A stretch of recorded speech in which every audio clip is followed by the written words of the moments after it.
eles digam como é isso. E aí a gente falha no Brasil, porque a escola não ensina muito o fazer. A escola brasileira é muito teórica. A gente não forma profissionais. Eu defendo que todo menino saia do ensino médio com um ofício. Todo. Não é sabendo só matemática, física, aqui em português e inglês. Tudo isso. Isso pode dizer que é o técnico, ou se chama de ofício no sentido de que ele tem que saber se virar na vida para depois ele entrando ou não na universidade, ele tem que, porque às vezes ele sai com uma formação muito abstrata, Isso. quer dizer, uma química que ele não consegue colocar na prática, uma física, e ele não sabe o que fazer com aquilo e não tem como fazer. Não tem como fazer e não tem quem empregue ele para fazer. Não... Ou seja, ele sai sem um conhecimento prático, sem um emprego, sem condições para ir para o vestibular, porque às vezes ele não consegue para na universidade pública e não consegue pagar na privada. Mas aí eu já vou mais longe. Eu acho que todo menino e menina, ao sair do ensino médio, não deve ter necessidade de ir para a universidade. Isso daí é para quem tem vocação, para quem tem talento. Por que todo mundo tem que ser É um elitismo isso? Eu não gosto para elitismo, porque é um lado elitismo positivo, ser os melhores, isso é bom. Não é elitismo, é o desprezo à educação de base no Brasil. Tanto que aqui, como é que chamamos depois do ensino fundamental? Ensino médio. O que quer dizer médio? É médio, médio apenas, ou seja, você não... Médio, é imprensado. Você sai no médio, mas no médio do quê? Porque é sinal que você tem que ter educação superior para justificar o médio. Então. Claro, isso está errado. Eu defendo que o nome seja ensino conclusivo. O menino sai do ensino médio, a menina... Concluindo uma educação básica. E como é que eu digo isso? Da maneira que você gosta, mais simples. Todo menino ou menina sai do ensino médio com o mapa para que ele caminhe na vida. O que exige entender o mundo, ter um emprego, ganhar uma renda, falar idiomas. Saber falar, saber se virar na vida. Oratória no sentido não de discurso, oratória no sentido de se relacionar com a voz. Pois bem, o mapa, a escola de base deve dar o mapa e as ferramentas para melhorar o Brasil. Não é só você saber como se virar, você disse bem o verbo.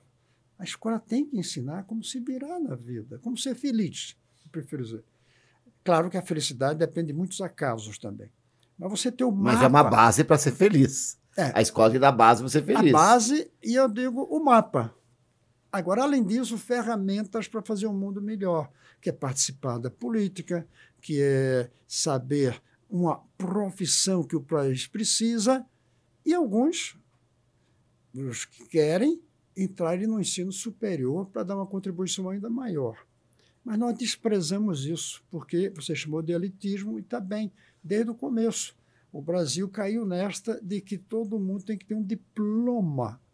E a pessoa se sente, às vezes, inferior. Qualquer emprego, às vezes um emprego que não necessitaria de uma formação em engenharia, mas sim uma formação técnica, vai buscar o engenheiro, sendo que o engenheiro também não tem aquele conhecimento prático. Não tem. E às vezes a empresa fica a desejar, porque ela não recebe nem o técnico e nem precisa do engenheiro. E é por isso que tantos meninos e meninas que entram na escola de engenharia no Brasil abandonam antes de terminar o curso, porque não sabem matemática, porque não sabem física, química, não têm as noções de base, como você falou.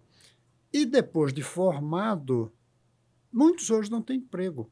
A quantidade de formados, por exemplo, em direito, o Brasil é um país, a última vez que eu vi, que tem maior número de cursos de direito no proporcional ao mundo, a população do mundo. No mundo inteiro.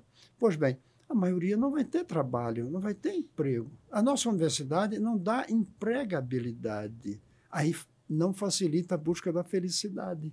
Porque a felicidade requer um emprego, requer uma renda, requer que você esteja inserido. E requer um bem-estar material, porque você tem um bem-estar psicológico que ele... Se eu estou doente, se eu não tenho casa, se eu não tenho remédio para o meu filho, se eu estou com fome, eu não sou feliz. Não é feliz. Você pode até se alegra, porque ouviu uma piada boa. E pode comemorar um dia lá que tem um churrasco em algum lugar, você vai lá, come, bebe, no dia seguinte está passando fome. Você não é feliz. Não é feliz. Para você ser feliz, você precisa estar acima de um piso social. Ter o que comer direitinho, você ter... Tem um escola, teórico ter que, saúde. que é Herzberg, que ele chama de fatores higiênicos. Você tem que resolver esses fatores higiênicos. Quer ter segurança, quer ter saúde, quer ter o que comer, quer se sentir, na verdade, estar bem fisicamente. E para estar bem fisicamente, eu tenho que ter uma cama para dormir, eu tenho que me abrigar da chuva, eu tenho que ter condições. Aí eu consigo pensar no meu bem-estar emocional. Eu, inclusive, eu tenho um livrinho que chama-se A Segunda Abolição, que é a abolição da pobreza, que é outra coisa que o Brasil não conseguiu. Nós temos uma persistência da pobreza, a persistência do racismo, nós temos a persistência de muitos males brasileiros. Mas eu trabalhava essa ideia da segunda abolição e colocava lá os itens que são necessários. E um dia, começando com uma figura muito interessante, que é Prêmio Nobel da Paz, o Yunus, que é quem inventou o tal do Banco do Povo, né, que financia pequenos empreendimentos, ele olhou e disse, falta uma coisa aí para a pessoa poder sair da linha da pobreza. Tem que ter um mínimo de poupança. Quem tem zero poupança pode até ter tudo que você falou aí, higiênico, né? Mas amanhã perde o emprego, cai na miséria de novo. Você tem que ter uma certa renda para que, em momentos de dificuldade, você não sofra. Os taxistas, você pega um taxista, mesmo dono do carro, mesmo dono da licença, que ganha o suficiente para viver. Se o carro quebra e ele não tem recurso, ele para de trabalhar. E ele não tiver uma poupança, ele perde. Pois bem, voltando à educação. Nós precisamos de uma educação de base que dê o mapa para as pessoas buscarem a felicidade deles. O mapa. Não quer dizer que vai ter, porque você com o mapa não chega lá. Além de ter o mapa, você tem que caminhar, tem que fazer esforço, tem que evitar que um carro passe e lhe atropele. Mas o mapa é a base de você poder caminhar em direção à felicidade. E as ferramentas para fazer um Brasil melhor. Isso é trabalho da educação de base. Aí você perguntou, mas é o elitismo que faz com que no Brasil a gente prefira um ensino superior, os governantes, do que a educação de base? É. O Brasil foi um país que ficou muito tempo na escravidão. Então, os brancos nem precisavam trabalhar. Os escravos trabalhavam. Desprezamos a educação em parte por isso. Porque o branco também, nesse caso, por ter quem trabalhasse por ele e gerasse renda, ele não precisava estudar. Não precisava. Não precisava. Esse é um lado. O outro ficava o lado mais fútil da vida. O outro lado foi aquele escrivão que fez aquela carta dizendo em se plantando tudo nessa terra dá. Então, não precisa estudar, não precisa ter tecnologia, não precisa ter ciência. A gente joga a semente ou joga um anzol e a comida vem. E depois disseram, e nem precisa jogar, manda o escravo jogar. Isso foi um lado que fez a gente desprezar a educação. E os poucos estudavam e iam para Portugal, para Coimbra. Nem faculdade. Quer dizer, estudavam e iam para fora. Iam para fora e a cabeça era de fora. Nós nunca demos importância à educação de base. Quer ver um exemplo? Faz 40 anos que o Brasil tem uma democracia. Né? Nesses 40 anos, o Brasil multiplicou, graças a governos social-democratas, como Fernando Henrique, de esquerda, como Lula, Dilma, um bocado de tempo. Nós estamos no governo. Um bocado de tempo. Se juntar, tirando a extrema-direita que ficou 4 anos, nós estamos desde o Plano Real lá, desde o pós-Collor, dá para somar, desde a democratização, porque pensar bem, desde que rompeu com a ditadura, claro, lá. Mas vamos considerar ainda o governo PSDB e PT. Se somar o governo PSDB e PT, dão quantos anos? Dão 8, 25 ou 24 anos. Por aí. Quer que eu diga uma coisa? O número de universitários multiplicou por 5. É uma coisa boa, claro, ninguém vai reclamar. Mas o número de concluintes do ensino médio multiplicou por 2,5. Metade. Metade. Então, o que quer dizer? Que muita gente não está entrando no ensino médio. A educação superior. Muita gente no ensino superior, muita gente. Que está saindo pouco do ensino médio. Está saindo pouco. Porque abandona antes. Porque abandona antes. Mas mais grave, talvez. Desses 2,5, a metade sai sem saber o necessário para fazer uma faculdade. Sem saber escrever, sem saber inglês. Sem compreender o que lê. Sem compreender o que lê. Sem fazer conta de 3, porque o PISA mostra, sem fazer conta de 3 algarismos. Então, nós demos ênfase ao ensino superior. Porque nós achamos que no Brasil, todo precisa ter um diploma na parede e não conhecimento na cabeça. Aí acha que É um complexo de vira-lata que acho que até o Lula diz, né? Mas os outros resolveram o problema da educação de base. Eles têm boa educação de base. O Brasil é diferente dos outros. Estou falando dos países que investiram nisso, inclusive nos últimos 50 anos. Não, eram mais antigos. Não, a Irlanda, nos anos 70, estava muito próximo do Brasil. Agora, é pior, esses que abandonam, muitos saem analfabetos. Como é possível um Brasil que tem uma bandeira com um lema escrito? Tem raríssimos países que tenham escrita com coisa escrita. Nós temos um slogan, uma ordem de progresso definido ali. Né? Como é que é possível um país desse ter ainda 10 a 12 milhões de adultos analfabetos? E que não diminui esse número. Tem diminuído a percentagem, porque a população aumenta. Mas o valor absoluto não diminui.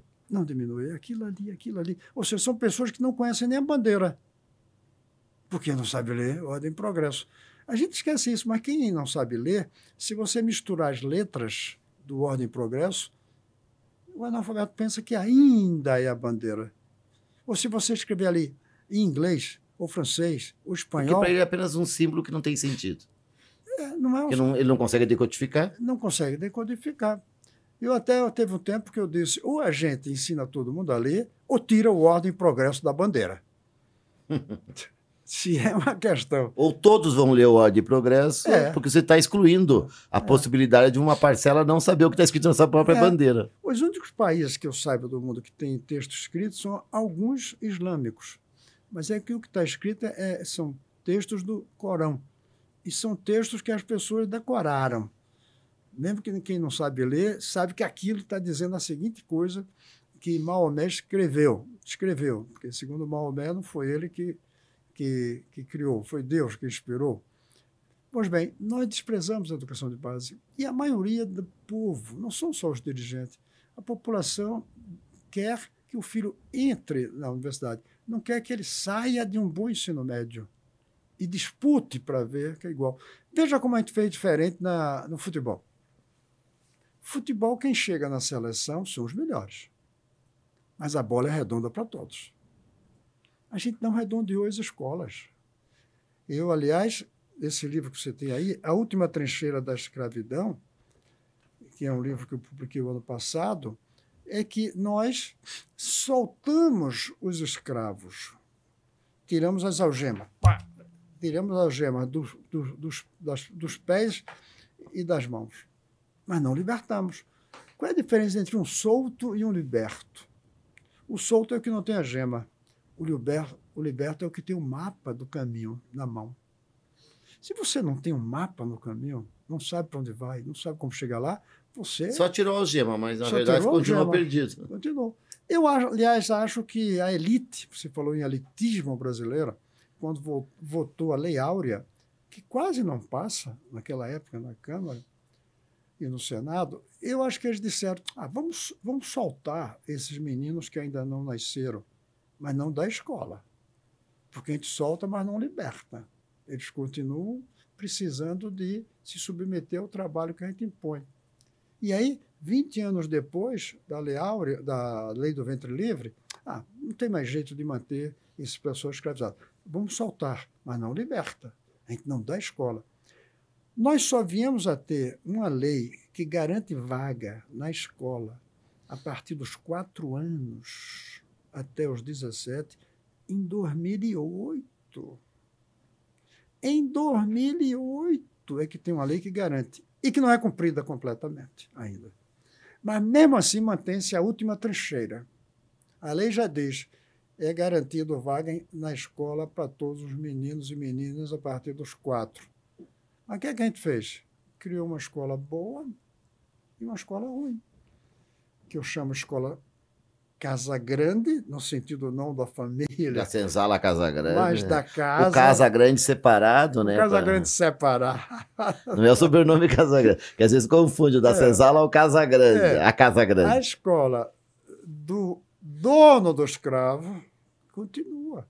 E a escola do escravo continua. Só que agora são ricos e pobres. O Pedro Demos diz o seguinte, o educador Pedro Adriano fala que a escola pública é a escola do pobre hoje. E que a escola privada é da classe média e da elite. Você concorda com essa definição? Claro que é, porque paga. As escolas de qualidade... Quem consegue pagar, foge da escola pública. Tudo bem, a gente não pode aí excluir, dizer que não. Mas veja bem, a escola tem que ser para todos. Pública para todos e quem quiser pode até mudar, pode pôr uma escola confessional, pode pôr uma escola por causa de uma identidade, mas ela tem que ser de uma qualidade universal para todos, independente de onde mora. Independente de onde mora e da renda. Eu gosto de dizer, independente do CEP e do CPF. Né? Independente da renda e do endereço. Porque hoje tem escolas públicas conforme o endereço, e aí a gente compara, às vezes, quando pega o IDEB, ranqueia, tem que olhar muito o CEP. Hoje olha o CEP. Tem que olhar o CEP. E o CEP está relacionado com o CPF. Né? Agora, eu acho que para ser igual à escola, a mesma chance para todos, tem que ser público todos. Agora, público não significa estatal. Isso é outra coisa que a gente precisa aprender. Público não é sinônimo de estatal. Um hospital ruim do governo não é público. Um hospital que não serve bem não é público. Uma escola ruim não é pública. Pode ser do Estado. Agora, a gente pode ter escolas e hospitais que não são do Estado e que são bons. O que é preciso ser?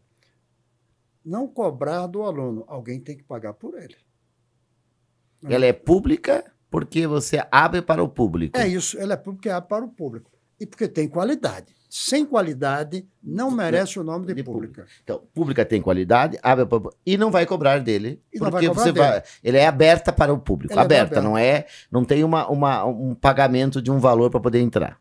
Essa é a escola pública para você. Essa é a escola pública. Agora, alguém tem que pagar quem? De repente, um empresário quer colocar esse dinheiro. Tem hospitais que são mantidos por... Pode ser uma ONG, pode ser o governo, pode ser o governo. Aí é que está. Ou o governo chega e diz, olha, cara, você tem sua escola é muito boa, a gente quer que você mantenha a sua escola. Agora, você não vai escolher o aluno vai ser conforme algumas regras. E a gente vai lhe pagar, em vez de você cobrar a mensalidade do pai. A gente vai lhe pagar. É o famoso voucher? O voucher é diferente, porque o voucher quer estender isso para tudo. Acaba a escola do governo. Cada pessoa recebe um dinheiro. E daí um lado diz, estamos privatizando a educação.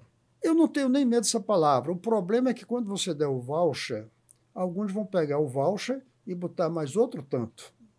E escolhe uma escola. E diz, essa escola vai servir só para quem tem dinheiro, além do voucher. Você não vai poder proibir que você ponha mais dinheiro ao lado do voucher. Aí a desigualdade vai continuar. Eu prefiro dizer, o governo vai pagar a escola que tem o senhor. Eu prefiro comparar, sabe por quê? Com os ônibus. O serviço público de transporte. Não tem empresas estatais, já teve. São poucas empresas estatais de ônibus hoje, que não funcionaram bem. Quem é que faz o transporte público? É uma empresa privada contratada por um sistema de seleção. Por um sistema. Agora, o dono do ônibus não escolhe o caminho. É o Estado que define o trajeto. Não define a mensalidade, o ticket. O ticket. É o governo que decide. A idade do ônibus, a qualidade do ônibus, se tem ar-condicionado, se não tem. Então, é público, porque serve ao público. Nesse caso, ainda tem... Tanto que o governo às vezes anuncia, domingueira vai ser R$1, claro. Domingueira de graça. A empresa vai estar oferecendo de graça, claro. Por causa do acordo que houve, por causa da transação, ela vai ter que oferecer, quer dizer, tem um subsídio ou do governo ou não, mas... E não é só isso, por exemplo, eu conheço lá em Brasília, 40% dos passageiros de ônibus hoje não pagam. São PMs, são velhos, são estudantes de uma certa idade. São subsidiados pelo sistema. São subsidiados ou pelos outros 60%, ou pelo próprio governo que põe o dinheiro ali. O governo que põe no fim do ano, ou no fim do mês. Tem que acertar a conta. Acerta a conta. E pode fazer isso também com as escolas que quiserem ser privadas. Mas tem que ser ao acesso de todos. E, veja bem, vamos voltar para o ônibus. Você falou do domingueiro, né? O domingueiro. Eu acho que não vai demorar para que a gente tenha tarifa zero. em boa parte dos sistemas urbanos de transporte brasileiro. Como um SUS, de pagar consulta zero, É isso. transporte. E como é que vai ser? O governo vai pagar o custo de cada um e vai usar uma coisa que eu até tentei quando fui governador, mas não deu tempo de fazer funcionar. Propaganda dentro do ônibus. Você põe uma televisão com publicidade. As pessoas que vão pagar... Ou seja, quem está pagando são as empresas, que em vez de investirem, às vezes, numa televisão comercial, investem em favor do próprio transporte. Porque hoje, quando a empresa patrocina um programa, ela está patrocinando um dono de uma empresa de comunicação. Se ela investir num ônibus e a pessoa está lá, ela vai, aquele dinheiro, aquele retorno vai para o próprio usuário do ônibus. Vai para o usuário não paga, né? Ele paga para ter a propaganda dele na televisão. Pode botar anúncios em cima, pode pintar. Eu não sou contra. Por que não pinta no lado dos ônibus propaganda de Se for para diminuir o valor e dar de graça? Claro, exato.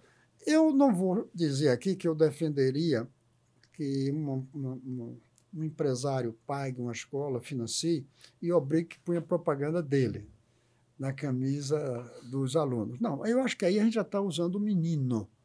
Então, eu não sou favorável. Mas a carcaça do ônibus, eu não vejo porque não colocar propaganda. Como tem outdoor que você tem em tudo que é lugar. Colocar outdoor no ônibus. A gente vai no ponto de ônibus hoje nós temos. Nós temos. No ponto de ônibus hoje nós temos toda uma comunicação de empresas privadas que compram aquele espaço. Na escola eu só não aceito porque é usar o aluno como o outdoor. Aí não está direito. O aluno pode não querer que use aquilo, os pais podem não querer. Mas a gente tem que discutir como financiar o setor da maneira que ele seja público, sem abrir mão da possibilidade de usar, desculpe a palavra, mas é melhor, expertise de um dono de escola, de um educador que quer ter... E, às vezes, uma estrutura ociosa, porque eu já fui diretor de escola particular, fui pró-reitor universitário de instituições privadas, e a gente via, por exemplo, uma pena de ver a escola a tarde inteira, por exemplo, com espaço ocioso, com laboratório, com biblioteca, e não sendo utilizada. Por quê? Porque você tem, às vezes, uma capacidade... Ontem eu falava com uma reitora de uma universidade, no centro universitário, que eles têm capacidade para 4.000 alunos, e eles têm hoje 700. Então, você fica imaginando que você tem 3.300 carteiras, quadros, tudo parado. Data show, estrutura, e alunos na rua. Como que a gente não consegue equacionar isso, E Cristóvão? É bem capaz de que você fazendo um acordo com ele, fique mais barato para o Estado com uma boa escola do que uma escola estatal. E, às vezes, construir um prédio, tem que construir do zero. Então, a diferença do voucher é que o voucher diz, vamos acabar com escolas do Estado, a gente dá o dinheiro a cada pai e ele se vira. Não vai dar certo, porque vai ter muita corrupção, não vai dar certo, porque a desigualdade talvez até aumente usando o dinheiro do Estado. Por isso, o voucher não deve ser a alternativa. Mas bolsas pode ser uma alternativa. Mas existe uma resistência muito grande da esquerda. Você sempre militou na esquerda e você sabe disso, que quando você fala, levanta essa situação, como que você vê essa situação? Porque a esquerda brasileira e talvez mundial, ela é prisioneira de estigmas intelectuais. Um deles é que, para ser público, tem que ser estatal. Essa ideia de que público é zona estatal está destruindo a esquerda brasileira. Ela não consegue refletir. Ela não quer publicizar, ela quer estatizar. Tem empresas do Estado que a melhor maneira de servir o público é ser privada. Me diga uma coisa, por que um aeroporto tinha que ser estatal? Se servia, sobretudo, às classes de média baixa, que já andam de avião para cima. Por que tirar dinheiro do Estado para financiar? Privatizaram. Não está dando errado. Telefonia. Foi certíssimo ter privatizado. Você mudou a sua consciência ao longo do tempo ou você já pensava assim, quando você estava lá militando, quando era mais jovem? Você mudou a sua consciência ou não? Digamos que sim e não. No seguinte sentido, nunca fui um defensor da estatização. Eu nunca fui do Partido Comunista na época soviética. Eu militei na esquerda católica, em Recife. Embora me afastei muito da prática católica, hoje eu não pratico a religião. Teologia da Libertação, você participou? Eu trabalhei com o Dom Helder Câmara durante 4 anos. Que privilégio. Foi um privilégio. Até porque, quando eu tive que sair do Brasil e fui, aproveitando ter de sair fazer um doutorado na França, foi Dom Helder que me conseguiu a bolsa de estudo que me permitiu isso. Mas eu nunca fui estatizante, vamos dizer, radical. Mas hoje eu tenho uma consciência muito maior de que o que interessa é servir ao público e não ficar nas mãos do Estado. Então, a esquerda tem esse lado, mas tem outro. É que a esquerda está prisioneira também, não do povo, mas dos sindicatos. E os sindicatos preferem lidar com o patrão Estado do que com o patrão empresário. É até um comodismo das forças de esquerda nisto. A esquerda brasileira não é uma esquerda do povo, é uma esquerda dos trabalhadores do setor moderno, é uma esquerda dos sindicatos. E os sindicatos não representam os analfabetos. Você já ouviu falar em sindicatos analfabetos? Os sindicatos não representam os pobres. Os sindicatos representam os trabalhadores. Quem está fora do trabalho não tem sindicato. Quem está fora do trabalho não tem sindicato. O povo não entra na pauta da esquerda brasileira, a não ser, por exemplo, um auxílio como Bolsa Família. O SUS foi um gesto de atender o povo, mas o SUS não merece o U de único. Vamos falar com franqueza, o sistema de saúde brasileiro não é único. Só tem único no nome. Tem o SUS, que chama-se de único, e tem o sistema privado. O SUS só merecia ser chamado de único quando não houvesse uma rede privada de saúde. Aí você diz, mas isso é comunismo. Não, isso é no Canadá, isso é na Inglaterra, isso é na França. Agora, não tem nenhum setor privado? Tem. Você vai lá no médico privado, mas quem paga é o governo. Você vai ao médico privado, mas não é você que escolhe. É conforme uma série de regras para você ter acesso. Você não escolhe o especialista antes de ir ao generalista. Então, é um sistema público de saúde. O nosso sistema é único para o pobre e é privado para os ricos. Então, não é único. O que eu defendo para a educação é que seja verdadeiramente único. Não no conteúdo. O conteúdo é o professor que escolhe. Tem a questão regional, característica. Claro, claro. Você não pode desrespeitar isso.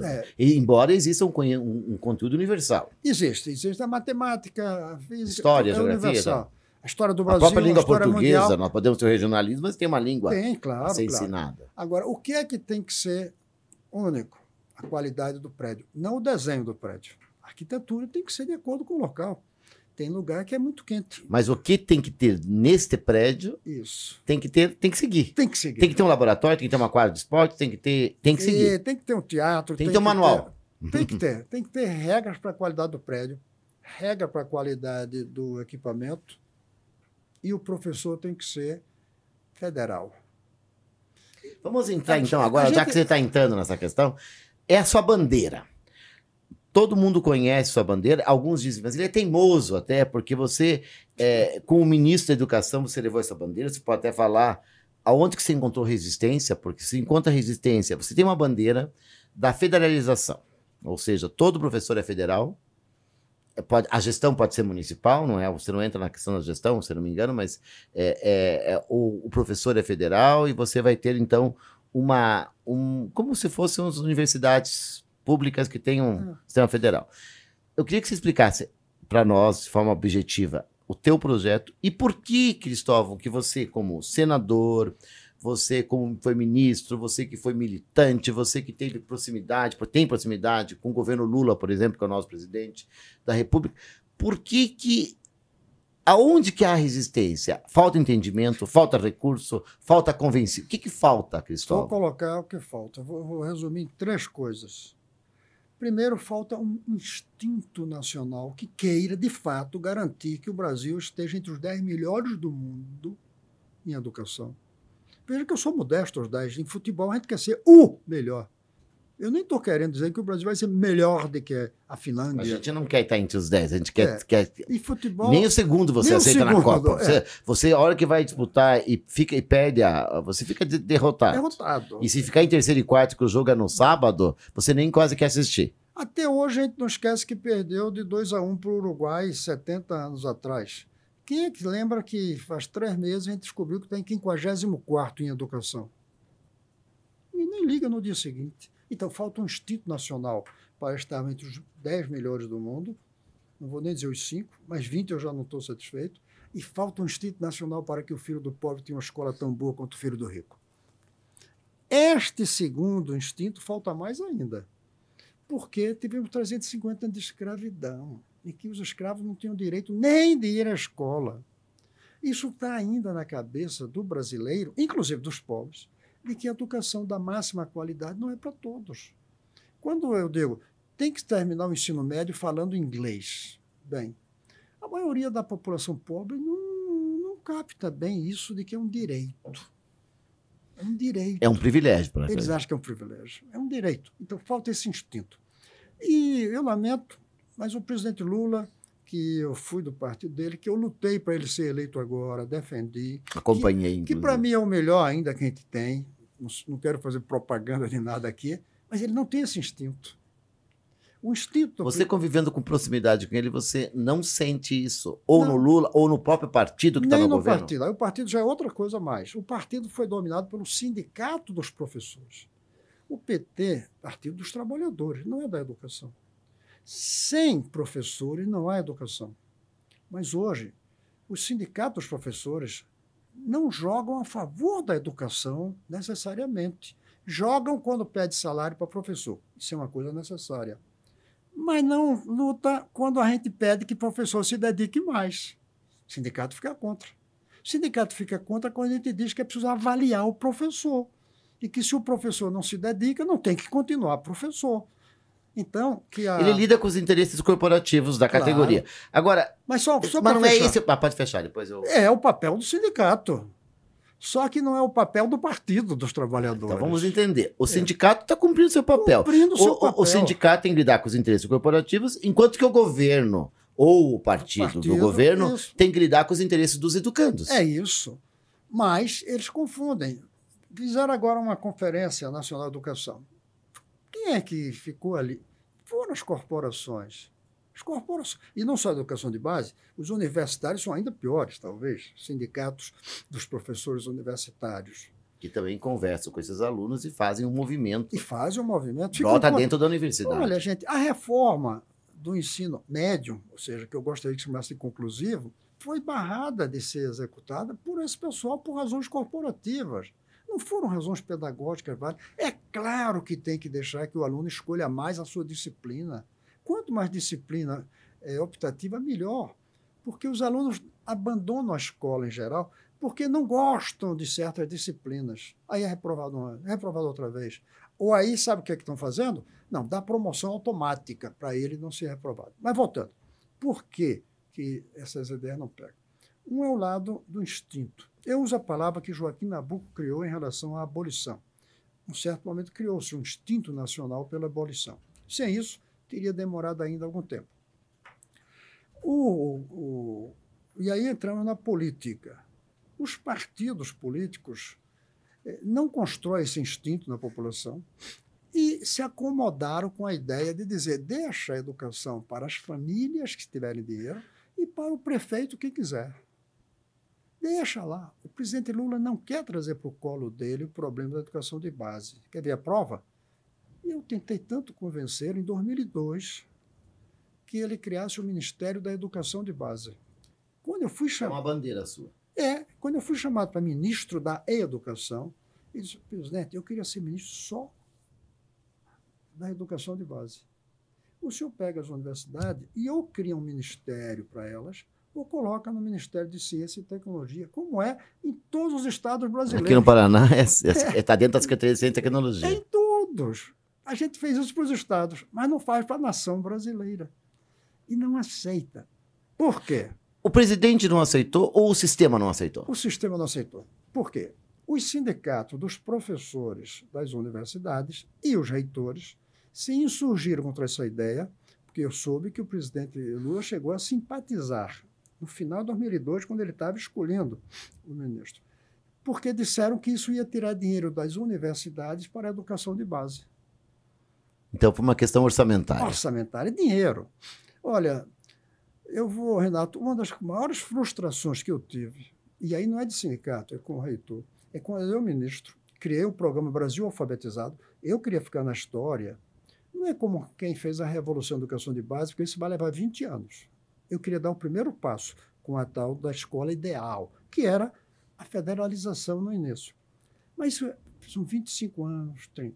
Mas tinha uma coisa que eu podia fazer em 4, 5 anos, era erradicar o analfabetismo no país. Cair de 10%, 9% para 2%, 1,5%, porque aí não tem jeito, são os velhinhos que não vão mais aprender. Pois bem, eu tentei fazer isso e um dia os reitores das universidades federais estavam querendo dinheiro e realmente precisavam. Eu aí fiz uma reunião com eles e disse, olha, eu vou ter dinheiro para a alfabetização. Por que a gente não une?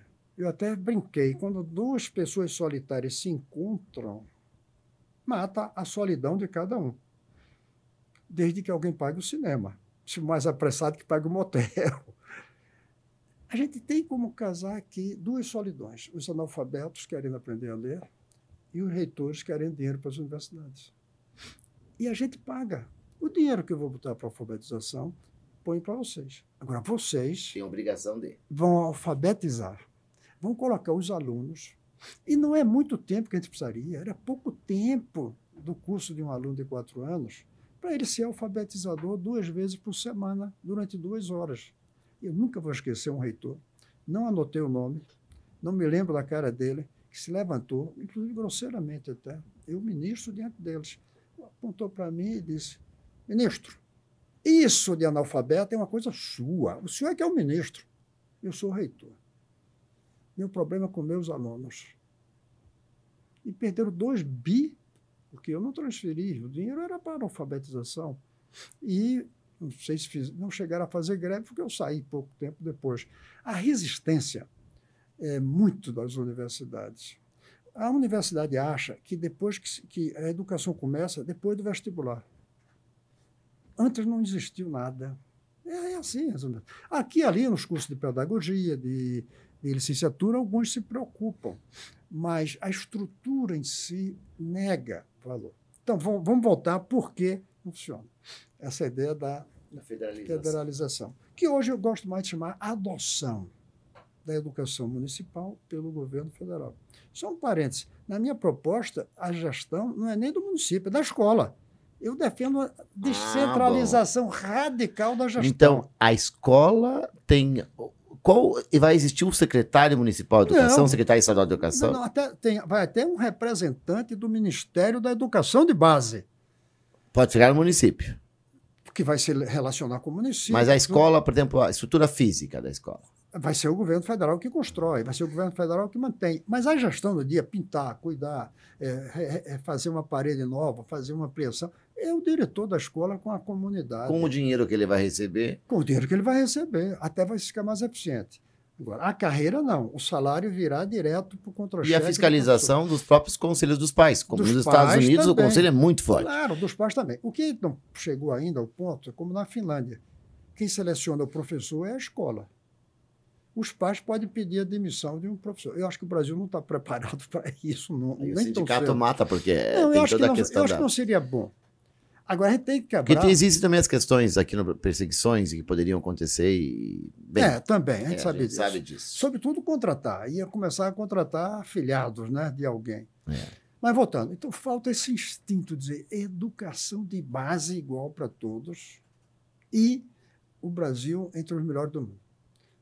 Esse é filosófico, digamos, é a mentalidade. O segundo é político, é a gestão do sistema. Eu aí volto a falar do educacionista, não do educador. E aí eu defendo que seja um processo de adoção. A adoção das escolas municipais pelo governo federal. Isso não pode ser rápido. Isso não pode ser rápido porque não dá para fazer, não é só por falta de dinheiro. Custa 15 mil a 20 mil reais por ano para você ter uma boa educação, que é o preço de uma escola média privada, porque aí tem o lucro, aí tem investimentos.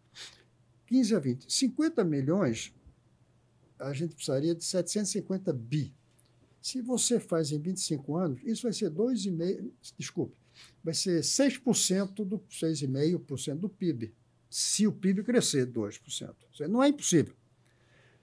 Essa adoção tem que ser, pelo menos no início, dos municípios pequenos e tem que ser dos municípios que desejem. Eu não acho que o governo deva obrigar. Chega lá e diz, a partir de agora essa escola. Então, eu acho que tem que ser um processo voluntário. Mas se o governo pegar dos 6 mil quase municípios, claro que não faltam 200 que queiram isso. Quando o governo fizer em 200, virão outros. E aí faz outros. Você acha que os prefeitos não vão ter uma resistência? Porque, afinal de contas, a escola também é um espaço da prefeitura, é um espaço político, inclusive partidário, às vezes. Né? Independente não podia ser, mas às vezes é um espaço que o prefeito tem. Ele tem uma autoridade local, ele com o seu secretário. Não há uma perda para o município nesse sentido? Claro que há, e eu sinto essa resistência na associação dos prefeitos. Eu sinto, mas eu não acredito que sejam todos, porque eles têm poder ao ter a escola, mas é um custo alto também para eles. Não só o custo em dinheiro, acabará de botar. O prefeito não vai mais precisar gastar dinheiro com a escola. Imagine não ter que gastar dinheiro com a educação. Embora a gente... Inclusive, nem a folha de pagamento vai estar com ele. Não, a folha de pagamento não vai estar mais com ele. Vai ser levado de greve de professor. Porque a greve no dia que houver, vai ser nacional. Nacional. Para as escolas do Brasil inteiro. Aí para tudo. Aí não dura mais de 2 dias. E aí vão ser responsáveis. Até porque a gente pode pensar também em dificultar a greve de professor. E o sindicato não é a favor? Porque não vai ficar um sindicato muito forte? O problema é que não há um sindicato forte. São muitos sindicatos hoje e nenhum deles quer abrir mão disso. Porque eles vão perder também a força, porque tem sindicatos municipais e sindicatos estaduais. Existe uma federação, mas a federação não tem muito poder. O poder é local. Mas, continuando, então. Na hora que a gente começar isso em 200 cidades, as outras virão. E terá, claro que vai ter 100, 200, 300 prefeitos querendo isso. Em vez de eu ficar, desculpa a palavra, apurrinhando com esses problemas e não dando a educação boa para os meus meninos, poderia. Eu levei uma carta, recebi e fiz chegar, não sei como, uma carta de um prefeito da Bahia a presidente Dilma. Ele dizia, presidente Dilma, eu não tenho condições de oferecer uma boa escola para as crianças do meu município. Por favor, adote as crianças do meu município. Essa carta eu ainda tenho em algum lugar guardada. Houve uma resposta da presidente? Não sei nem se recebeu, entreguei a alguém ali, não sei. Eu não vou negar a você que eu influenciei essa carta. Eu conversei com o prefeito. Então, deve ter muitos. Mas, voltando, o terceiro ponto que não dá certo é que alguns acham que tem dificuldade gerencial, administrativa. Eu não vejo por que a gente não pode ter, em vez de 500 escolas federais, ter cidades federais. É isso que eu tenho. Eu ouvi o presidente Lula elogiar o Darcy Ribeiro e o Leonel Brizola por causa dos CIEPs, aquelas escolas boas que eles fizeram. Mas fizeram escolas isoladas. Eu cheguei a sugerir ao presidente Lula por que ele não dá um salto nisso e faz as cidades com educação federal. Cidades educadoras federais. Ou cidade educadora federais. Em vez de CIEPs. A diferença é qual? Primeiro é modernizar. CIEPs já é uma coisa antiga. Aquelas escolas já não são mais o que a gente vai ter hoje, do ponto de vista de equipamento, de currículo. Segundo, em vez de fazer umas escolas, como, aliás, o presidente Collor fez. O presidente Collor fez os SIACs. A Marta Suplicy fez em São Paulo, o Brizola fez... A Marta Suplicy fez algumas, é isso mesmo. Mas por unidade. Ninguém fez por cidade. É isso, por unidade. São pequenas ilhas dentro da cidade, que são escolas e aí você perguntou por que é que eu já tive cargo. Eu aí cometi um grande erro como governador. Eu não tinha essa concepção da cidade. e nem dos CIEPs. O que eu preferi... Como governador seria diferente hoje, se voltasse ao governo. Assim, não só se voltasse. Logo depois que eu saí, percebi e levei para todos os governadores que me sucederam. Cada um dizia, gente, vamos fazer aqui 4 cidades como a gente quer que sejam todas daqui a 20 anos. Como é que eu fiz? Eu peguei, tinha alunos com 2 horas de aula por dia. Claro, estou falando de 30 anos atrás. Eu consegui que todas tivessem 4, e cheguei a 5, e cheguei a algumas com 6. Mas a mesma escola, a mesma coisa, um erro. Eu devia ter escolhido algumas cidades e revolucionado aquelas cidades. Escolher os melhores professores, dar uma gratificação adicional, que os sindicatos não gostam, dar uma gratificação adicional, avaliar os professores, de tal maneira que eles iriam para lá, mas podiam sair, se não tivessem cumprindo certos princípios de avaliação, não conteúdo. Isso foi uma falha. Mas você perguntou se eu evoluí, né? Isso foi uma evolução. Eu percebi depois essa ideia dos CIEPs por cidade. Eu mandei isso para a presidente Dilma. Um dia eu vi a presidente Dilma elogiando as escolas federais. Uma escola que ela visitou. Que escola boa aquela, uma escola técnica. Eu estava com ela em um grupo de senadores. Eu saí de lá dessa reunião, fui para o meu gabinete e escrevi uma carta para ela, que eu tenho, grande, com gráficos, com custo, como fazer, de onde vinha o dinheiro, e chamei de os CIEPs da Dilma. Eu agora preferia que chamasse Cidades Educadoras Federais. Entendeu? E precisa de um presidente que queira isso, e precisa que ele seja um estadista para convencer o Brasil disto. Você acha que o Lula tem estatura para ser esse estadista, convencendo os prefeitos, convencendo governadores, convencendo os próprios reitores de universidades, fazer ele essa... Tem total capacidade para fazer isso, mas não tem capacidade para convencer a ele mesmo. Não acho. Se ele fosse convencido, ele teria... ele teria. Como levantar essa bandeira?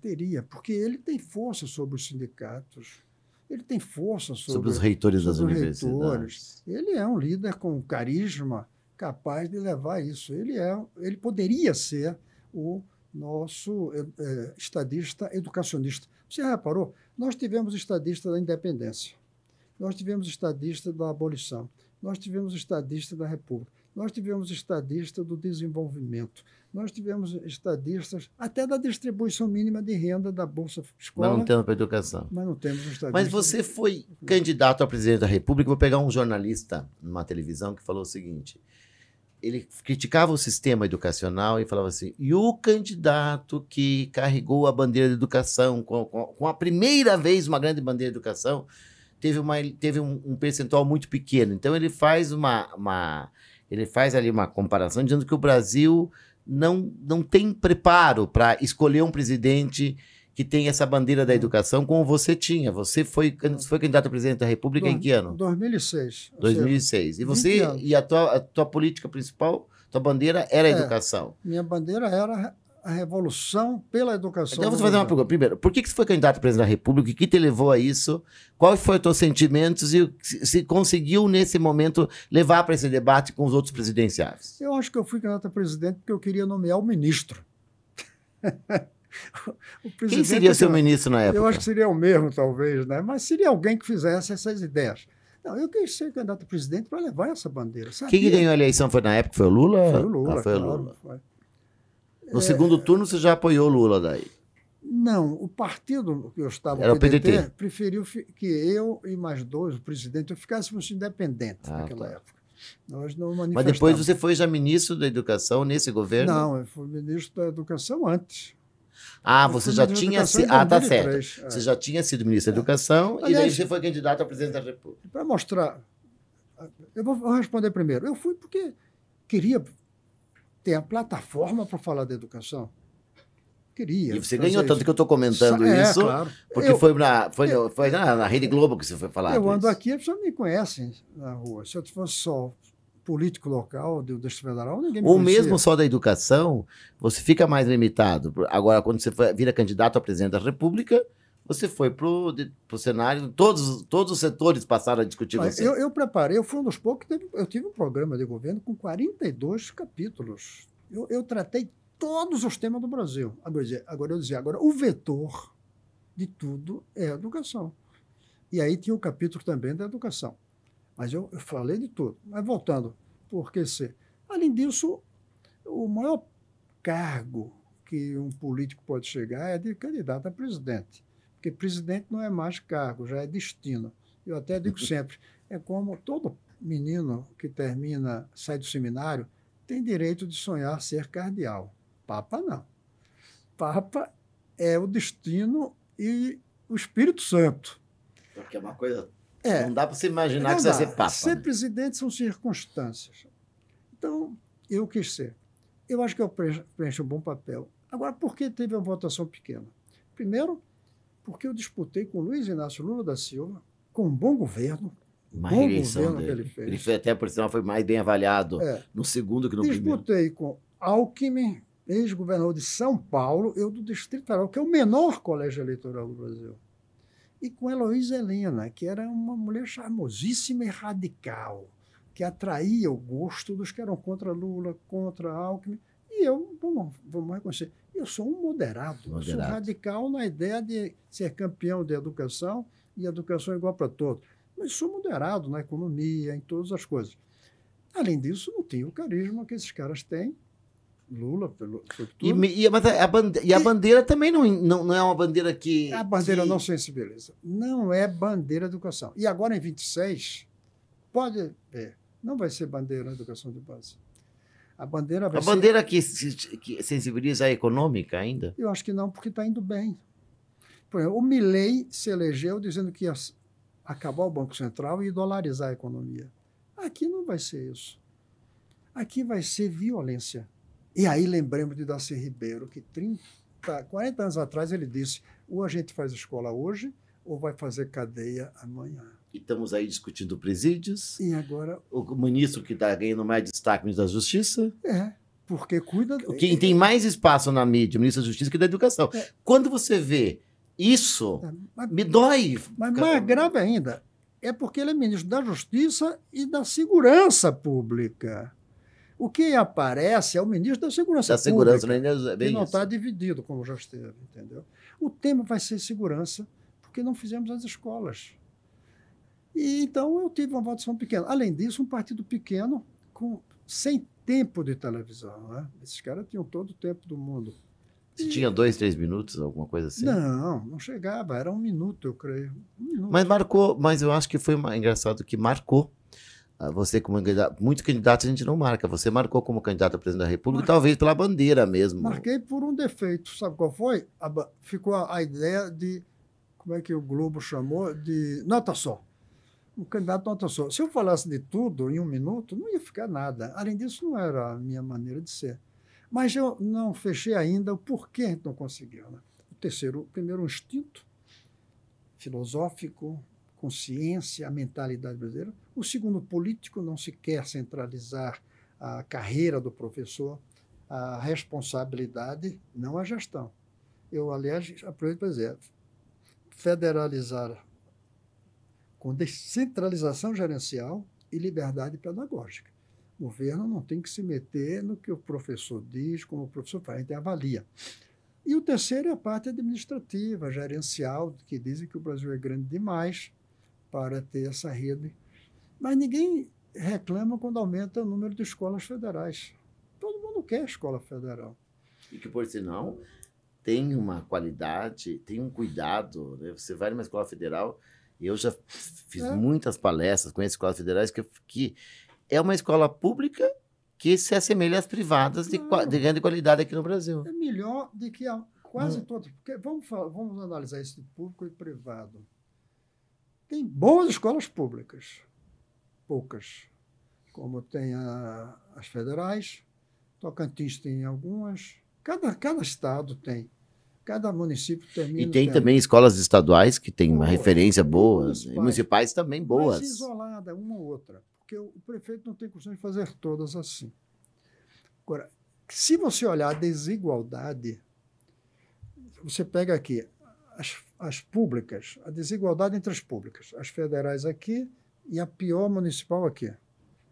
município pobre lá do meu Nordeste, que não tem condições de manter nada aqui. Essa desigualdade, se você for olhar a desigualdade entre as privadas, as mais caras e as mais baratas, a desigualdade é maior. A desigualdade é ainda maior. As melhores, que hoje tem aí cobrando 20 mil por mês. Mas que atende uma elite, não atende uma minoria lá. Aquelas minoria, escolas que são, essas sim são as verdadeiras ilhotinhas ali.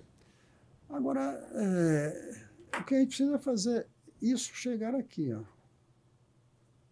As públicas ruins chegarem às públicas boas. Aí essas ruins públicas aqui, elas vão desaparecer. E ficarão algumas privadas boas que a gente adotaria do ponto de vista de cooperação. A gestão é privada, mas a gente trabalha para que cumpra algumas regras, como no transporte público. Ou então vão ser raríssimas, como em alguns países, tipo Suécia, tem, por razões religiosas. Agora, o que não pode é continuar desse jeito. O Brasil não tem futuro. Todos os problemas do Brasil, a gente estava antes de começar falando em racismo, passa pela educação. A economia passa pela educação, a violência passa pela educação, o desemprego passa pela deseducação, a eficiência passa pela educação, tudo a desigualdade passa pela educação. Não se distribui renda jogando dinheiro de helicóptero. Se distribui renda colocando menino na escola, que é o verdadeiro aeroporto para o futuro, é a escola.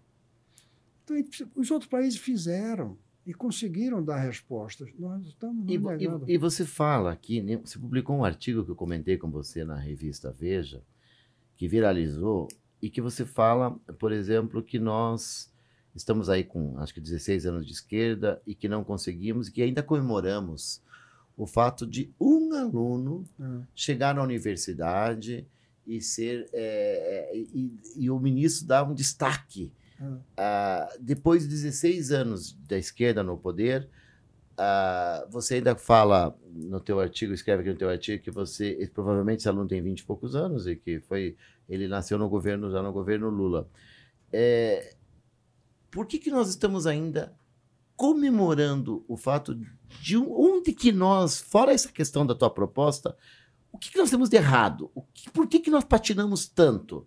Nós estamos comemorando um caso isolado, mas qual é a expectativa? O que nós podemos, o que essa nova geração pode esperar se nós estamos há tanto tempo para fazer ainda um ou outro aluno chegar lá na universidade? São duas perguntas que você fez. Um, por que são tão poucos? O outro é porque se comemora. Eu vou começar pelo se comemora. E vou repetir a crítica minha de comemorar. Ao comemorar, depois de tantos anos, o primeiro da família que chega à universidade, é como se os abolicionistas comemorassem o primeiro filho de escravos que recebeu a alforria. A alforria é ele sair da escravidão. A abolição é todos saírem. Então, nós estamos comemorando a alforria.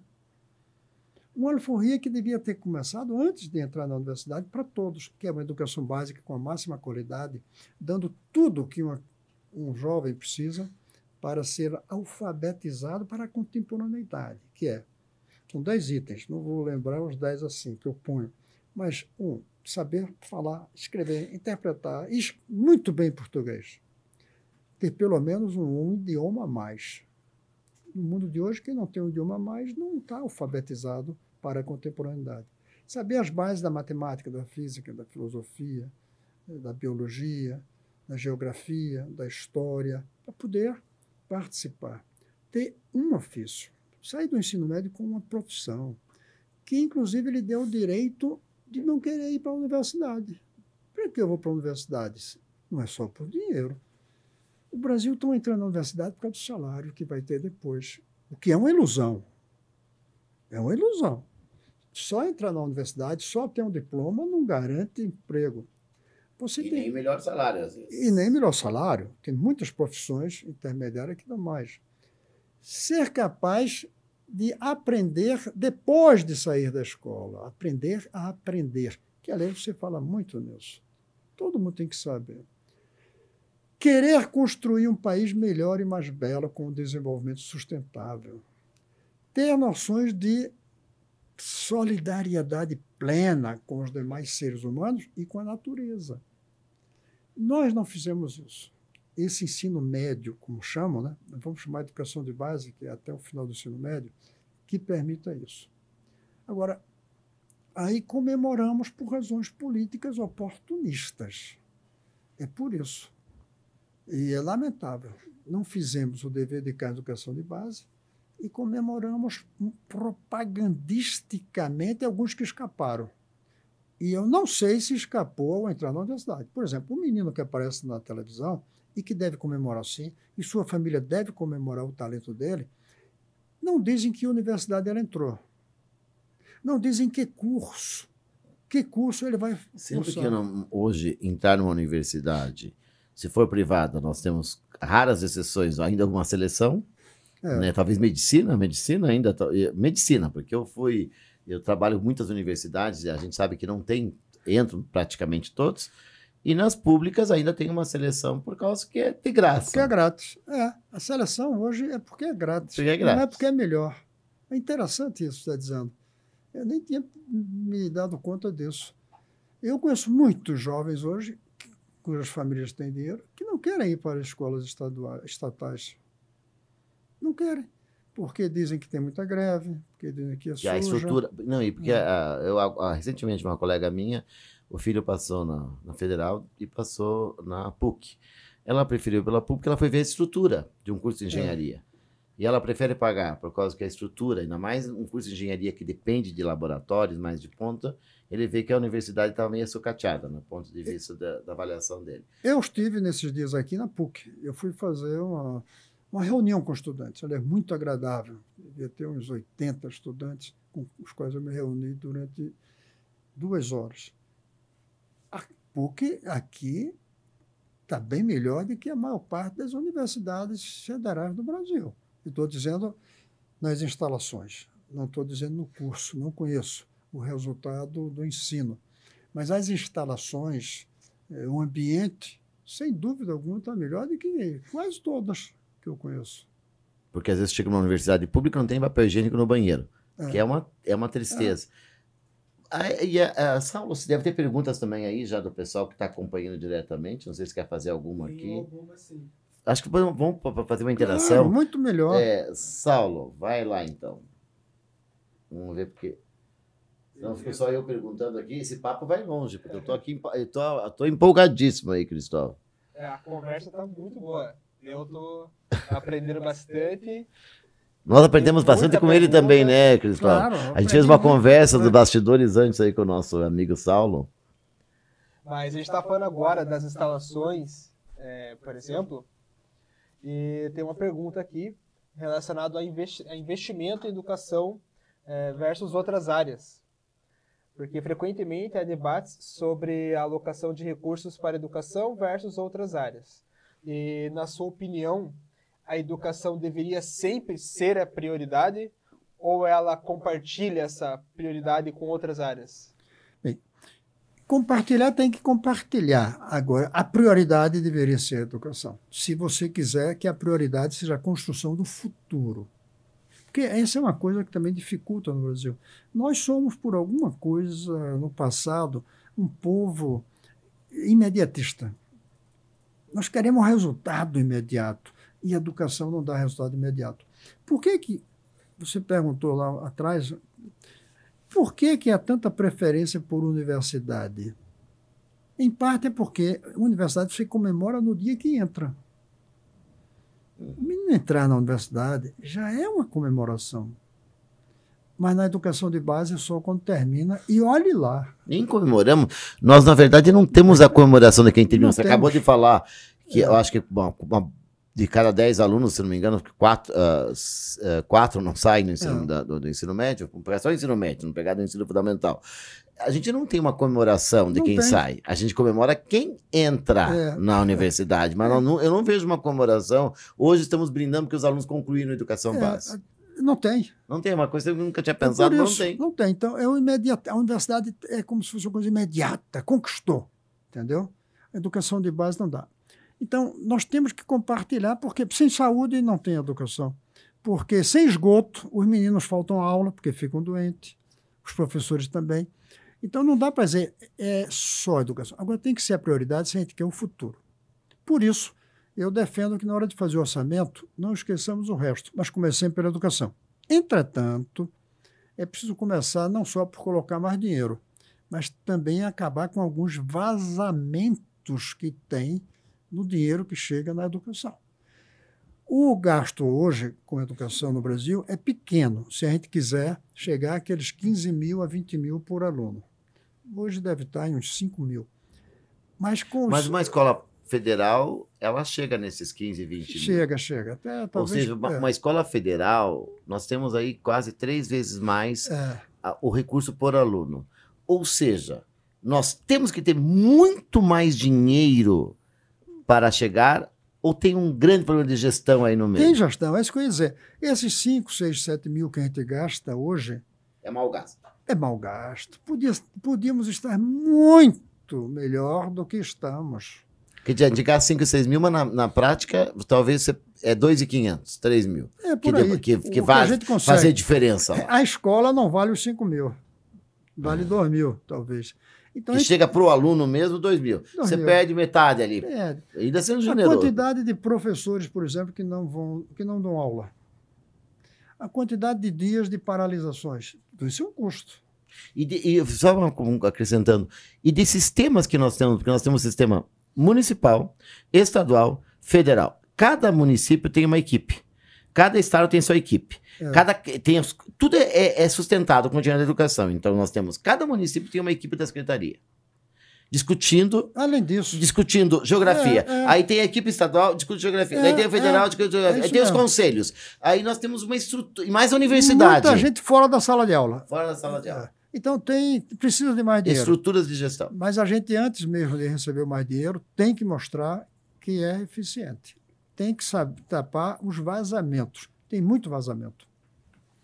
Mas o sonho seria começarmos a dar a prioridade. Eu nem diria que fosse o primeiro a educação. O primeiro é resolver os problemas da pobreza. E porque nós temos a questão de saúde, por exemplo. Você não tem vida. Saúde, saneamento, a renda que justifica. Mas acabamos não ficando desse. Nós ficamos, por exemplo, saúde e segurança, que saúde, segurança, saneamento, essas questões. Não há um risco de nós irmos com todo o recurso, ficarmos só no presente?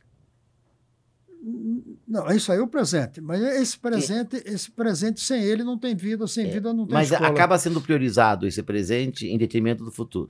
Mas aí se a gente faz isso no presente, porque sem presente não tem vida. No futuro. E investe no futuro, daqui a poucos anos já não vai precisar. Muda. O presente muda. Já não vai precisar. Se todo mundo tivesse educação, a saúde funciona melhor. Se todo mundo tivesse educação boa, com chance de emprego, de uma renda, a violência diminuía. Agora, o problema é que a gente não faz. Eu vou contar aqui. E o nosso PIB, o nosso bolo aumentaria. Ou seja, a economia aumentaria. Aí a economia gera mais. Aí nós vamos ver o bolo crescer mais, gera mais receita, gera mais dinheiro para a educação mesmo. Agora, deixa eu voltar atrás para citar uma coisa aqui, que eu tenho bastante orgulho de ter feito. Você perguntou se o Lula convenceria. Eu disse convenceria, mas ele precisa antes se convencer a ele. E eu tentei convencer. Vou dar um fato concreto. Em 2005, eu já não era ministro. Eu tinha voltado para o Senado, de onde o Lula me tirou para ser ministro. E em abril de 2005, eu estava na minha mesa e eu vi o jornal A Folha de São Paulo, uma foto do Lula agachado na frente de 6 ou 7 crianças. Crianças pobres. Eu vi ali que era em Pernambuco, numa cidade chamada Toritama, juntinho de Caruaru. O Lula, você vê a cara dele de angustiado, diante da pobreza daquelas crianças. Eu peguei um avião e fui ver quem eram essas crianças. Visitei as mães, visitei a escola, conversei, fiz uma carta para ele. Carta grande, com fotos. Coloquei fotos das crianças da escola. E a carta, que o título foi Companheiro Presidente, estas crianças têm nomes. Aquela da esquerda é fulaninha, aquela do centro, aquele do meio, aquele mais alto. Olhe onde eles estudam, olhe como eles vivem. isso não é culpa sua, que só tem 1 ano de governo. Tinha 2. Mas daqui a 10 anos vai ser culpa sua. O senhor pode resolver esse problema? Olha aqui, 10 passos que eu sugiro para resolver, na linha da federalização. Só que eu dizia, olha, esse porquê, quanto custa, papá. E entreguei a carta, não a ele pessoalmente, entreguei ao gabinete dele, a ministro. Nunca recebi resposta. Eu disse na carta, daqui a 10 anos a culpa é sua. 10 anos depois eu voltei lá. Você voltou na mesma cidade? Mesma cidade, mesmo lugar, mesmas crianças. Agora adolescentes. Tem uma menininha... Encontrou as crianças? Encontrei. Salvo um que tinha sido assassinado. Já era vítima, né? 10% e já era... A menininha de 6 anos estava com 16 e um filho de 1 ano. Já. Nenhum daqueles tinha terminado a 5ª série. Nenhum sabia ler, de verdade. Nenhum.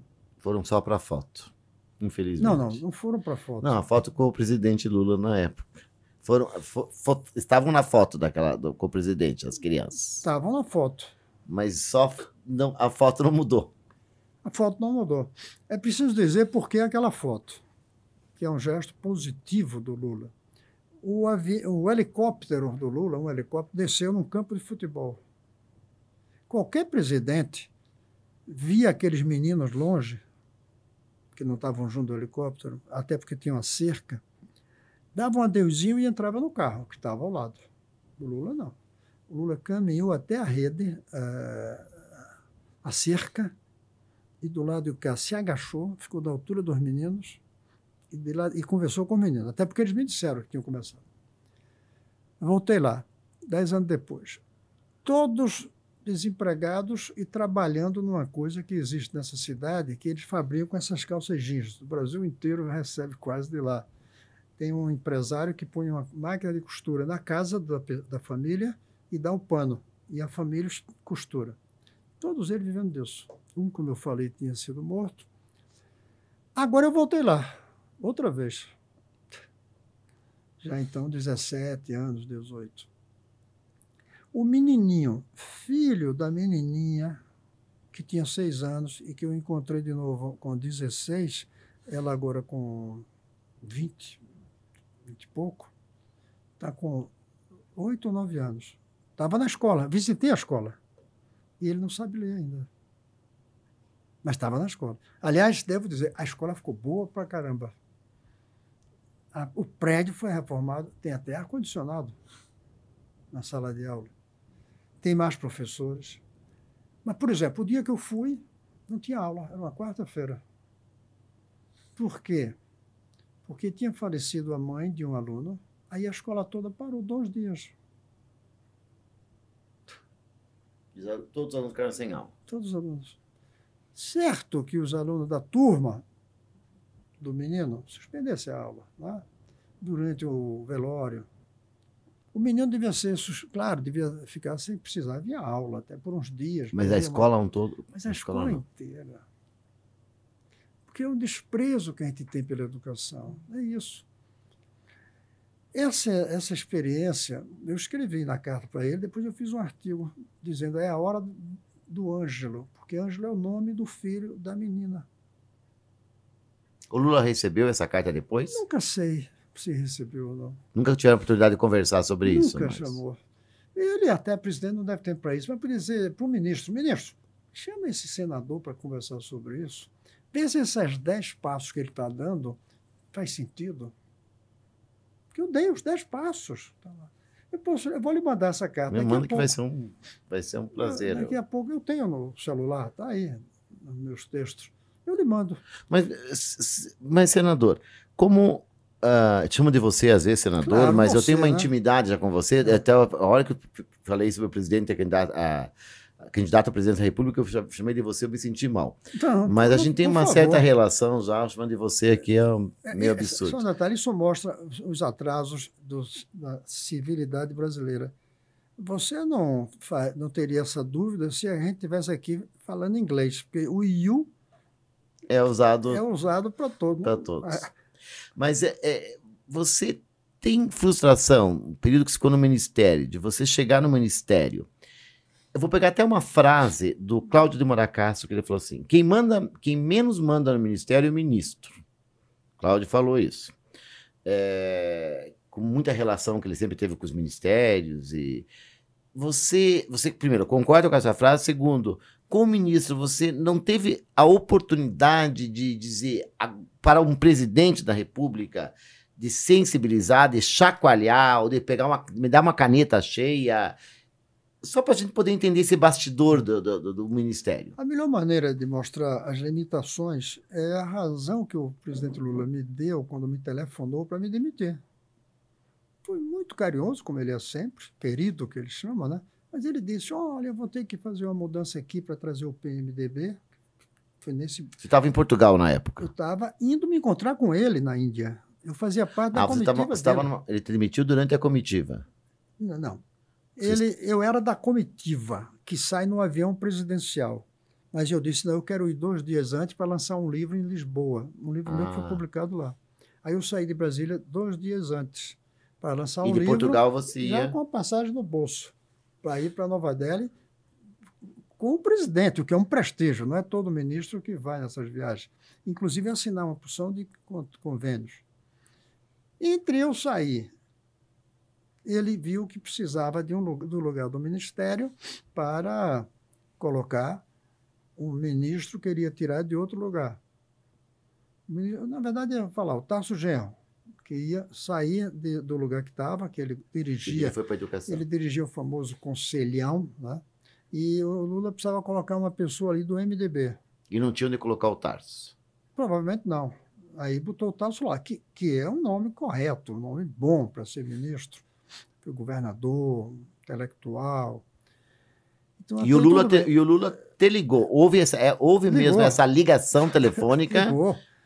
Eu estava no meio da entrevista com a jornalista discutindo o meu livro. E não tinha nenhum rumor, você não sabia nada? Não. Ou já tinha te falado? Antes não, tanto que eu estava na comitiva. Mas alguém te assoprou que poderia acontecer? Quando eu cheguei em Portugal, o meu assessor ligou e disse: olha, Cristóvão, está falando muito aqui que você vai entrar na lista dos que vão sair. Eu disse: olha, eu não acredito, porque, e, aliás, eu tive conflitos com o presidente, eu fiz besteiras. Quando começou o governo, que Lula inventou Fome Zero, né, eu disse: não precisa de Fome Zero, na televisão, um erro político. Não precisa de Fome Zero, basta aumentar o valor da Bolsa Escola. Que o Fernando Henrique que era a origem. Mas como era um programa do Fernando Henrique, talvez não pegaria bem. Não, mas mudasse o nome. Mantinha o mesmo programa, não precisava Fome Zero. O Lula demorou 1 ano para transformar a Bolsa Escola em Bolsa Família. Tanto que o Fome Zero, ele foi uma marca, e eu lembro que alguns estudiosos vieram de fora para entender, e não tinha um programa sustentado, era mais uma marca. Fome Zero? Ou era... Porque foi o Bolsa Família depois? Não, tinha uma concepção. A concepção é aumentar a produção de comida. Porque o agronegócio produz commodities para exportar. Então, a filosofia era hortas comunitárias, era a pequena propriedade. E eu fiz, inclusive, segundo erro que eu vou contar, e eu disse pela televisão, saiu na Globo: não precisa Fome Zero, basta aumentar o valor da Bolsa Escola, e aumentaram 4 milhões. 12 milhões precisariam. Um erro. E chateou, o Lula ficou chateado. chateado. Deve chateado. Mas aí eu fiz mais depois. O Lula tem o presidente tem um cineminha lá no Palácio do Alvorada, em que ele convida alguns. Eu fui convidado uma vez, nunca mais fui, inclusive, por causa disso, eu acho. Aí eu mandei preparar um vídeo. Modéstia à parte, muito bem feito, muito bom. Eu digo modéstia à parte porque o roteiro fui eu. Mas quem fez foi uma equipe, que começava dizendo o seguinte: tem dois tipos de fome.